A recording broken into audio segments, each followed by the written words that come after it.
All right, guys, this is 1980s Topps Baseball Wax Pack number 235. I believe we are. Please. Yeah, absolutely, Layden. We are looking for Ricky Henderson rookie.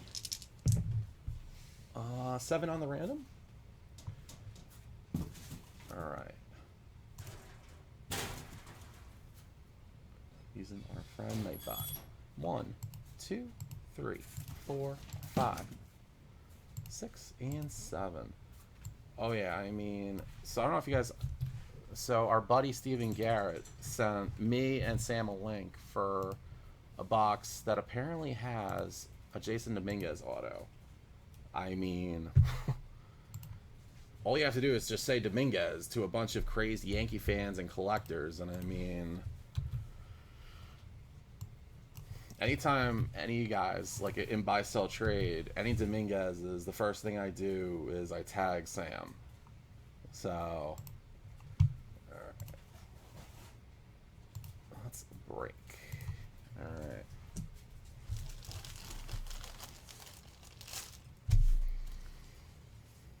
All right, guys. Good luck in the break. And then after this, we will give out a $10 break credit because you guys have been an amazing community. We're all hanging out. It's Friday night. It's happy hour. We got the $8 Dougie Fresh bonus where you not only get a chance at 3 set spots and not this gum, but you also get a chance at 4 high roller spots and your chance at Teddy Ball Game. I mean, guys, come on. Like, I can't buy spots, but if this was me, I would be buying as much as I can. I would want every chance possible for Ted Williams. And I'm a Yankee fan, but still, it's Ted Williams. I mean, you guys have probably heard the story of the near trade that never happened. Spot number 1, Bill Travers, where I forgot what year it was, but the general managers of the Yankees and the Red Sox got a little inebriated and apparently said we should trade DiMaggio for Ted Williams, given the fact that Joe DiMaggio was a right-handed hitter for Fenway Park. He would have mashed it. Ted Williams was a lefty. Yankee Stadium plays well for lefties. They both woke up the next morning was like, oh, this is not a good idea. Both our fan bases would not be happy, and they called the whole thing off. All right, spot number 2. Some team in Houston that we do not like. Their future stars, Reggie Baldwin, Alan Knieckley, and Pete Ladd.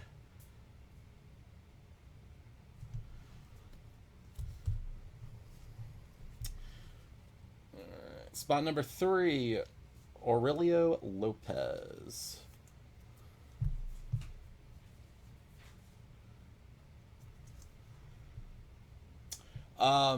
So Brian, the reason I had to put it to the side, so there's 23 spots. There was 21 names. So we got to figure out what happened with the names. Spot number 4 was a checklist. So I don't want to, if two people were in it, I don't want, to do it and then they obviously bought into it.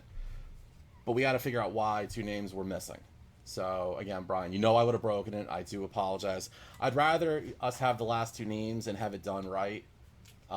If that means we got to put it off for, if we got to put it off for Monday or Tuesday. So Orioles checklist. When's gonna get fixed? Well, we'll all be back in the office on Monday. I don't know if we're gonna run a show on Monday. So if we don't do it for Monday, we'll try to do it for Tuesday. No, it was short 2 spots. See, if it was over 2 spots, we could have refunded 2 people if we oversold it. But if we have shortage, we have to. Yeah, Chris, it's 23. It's supposed to be 23, and there was only 21 names. So if you want to take a look for me, by all means, go ahead. Frank Rosselli. Okay.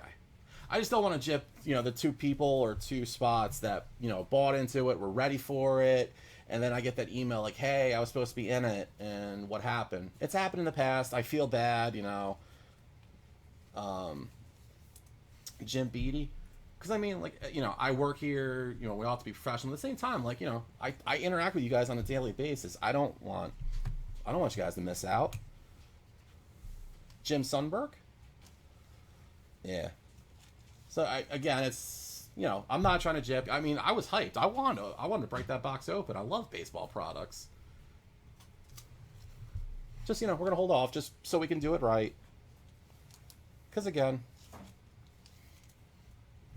customer service is a key of Vintage Breaks. Rodney Scott for the now defunct Montreal Expos.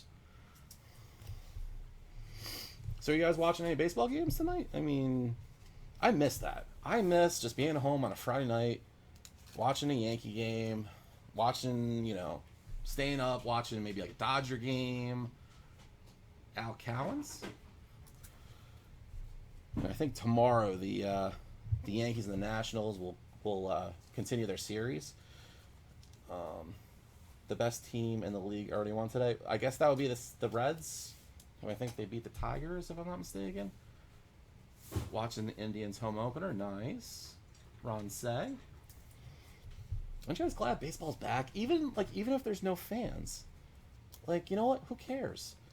For the last 4 months, WWE has been running a product for the last 4 months with no fans. I don't care that the fans aren't in there. I want to just watch something else that's to have my entertainment. Really Randolph.